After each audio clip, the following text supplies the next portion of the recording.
बिस्मिल्लाहिर्रहमानिर्रहीम। एक नाम हमारे सामने मोहम्मद उस्मान, इनका सवाल ये है कि बाज़ औरतें ये समझती हैं कि नमाज़ पढ़ने के बाद जयनमाज़ मोड़ना ज़रूरी है, और अगर जयनमाज़ ना मोड़े तो शैतान उस पर नमाज़ पढ़ लेगा। मैं चाहता हूँ कि आप इस सिलसिले में वजाहत फरमाएँ। ये सिर्फ़ औरतों में ही मशहूर नहीं है, ये बहुत से मर्दों में भी मशहूर है। हत्ता कि बहुत से लोग मस्जिद में भी ऐसा कर देते हैं कि वो जहाँ जयनमाज़ हुई खट से जयनमाज़ का उलट दिया, आगे का हिस्सा तिरछा करके या बहरहाल किस तरीके से उसको उलट देते हैं। ये ऐसी चीज़ है जो बिला वजह एक जाहिलों में ही कहा जा सकता है। जो चीज़ उड़ रही है इसका हकीकत से कोई ताल्लुक़ नहीं है। ज़ाहिर है कि कहाँ शैतान और कहाँ नमाज, उसकी तो बुनियाद ही अल्लाह की नाफरमानी पर पड़ी है।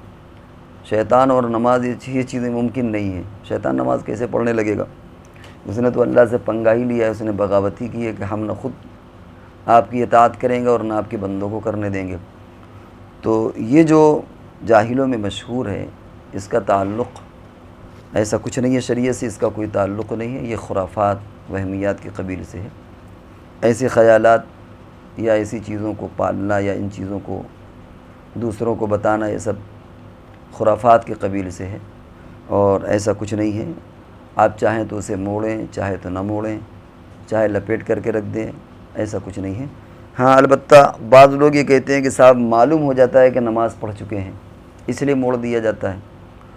तो ये भी कोई ऐसी बात नहीं है, क्योंकि अगर मस्जिद में है तो मस्जिद में तो घड़ी लगी हुई है, उसमें तो मालूम है कि भाई नमाज़ हो चुकी है। और घर में होता है उमूमन अलग अलग नमाज़ पढ़ते हैं लोग, तो वहाँ भी ज़ाहिर अगर आदमी नमाज़ पढ़ने के बाद जयनमाज़ ही तहा करके रख देता है, तो ऐसा तो नहीं कि जयनमाज़ हर वक्त बिछी रहती हो और उसे मोड़ दिया जाए। हाँ, ये मुमकिन है कि उस ज़माने में ऐसा होता हो जिस ज़माने में माइक का निज़ाम नहीं था, घड़ियाँ नहीं थी, देहात हो या कोई ऐसी जगह हो जहाँ मालूम ही नहीं हो पाया कि नमाज़ हुई कि नहीं हुई। तो ये मुमकिन है कि पहचान के तौर पर मोड़ दिया जाता हो कि भाई जब दूसरे लोग आएंगे तो मालूम हो जाएगा कि नमाज़ हो चुकी है। ऐसा मुमकिन है कि उस ज़माने में लोगों ने, क्योंकि एक मस्जिद में कई बार जमात भी दुरुस्त नहीं है। तो अब ज़ाहिर है कि कुछ लोग आए, घड़ी का ज़माना नहीं था और माइक का ज़माना नहीं था कि लोगों को मालूम हो, देहात हो, कस्बा हो। कुछ लोग आए, उन्होंने नमाज़ पढ़ी, चले गए। अब महल्ले के दूसरे लोग आए तो उनको मालूम ही नहीं कि नमाज़ हुई है अभी कि नहीं नमाज़ हुई। कहीं ऐसा ना हो कि वो दोबारा जमात करने लगे। और ज़ाहिर है कि एक मस्जिद में दोबारा जमात करना मकरूह है, तो उससे बचने के लिए उन्होंने किया ये कि भाई अलामत के तौर पर उन्होंने तय कर लिया कि अगर जयनमाज़ का कोना उल्टा हुआ तो समझ लीजिएगा कि जमात हो चुकी है। ये चीज़ मुमकिन है, ऐसा हो सकता है, लेकिन बहरहाल अब आज के दौर में शायद ऐसा कहीं नहीं रह गया। और ये बात तो बिल्कुल गलत है कि अगर हम उसको ना मोड़ें तो उस पर शैतान नमाज़ पढ़ता है। लिहाजा इस तरह की खुराफात और वहमी चीज़ों से अपने आप को बचाना चाहिए।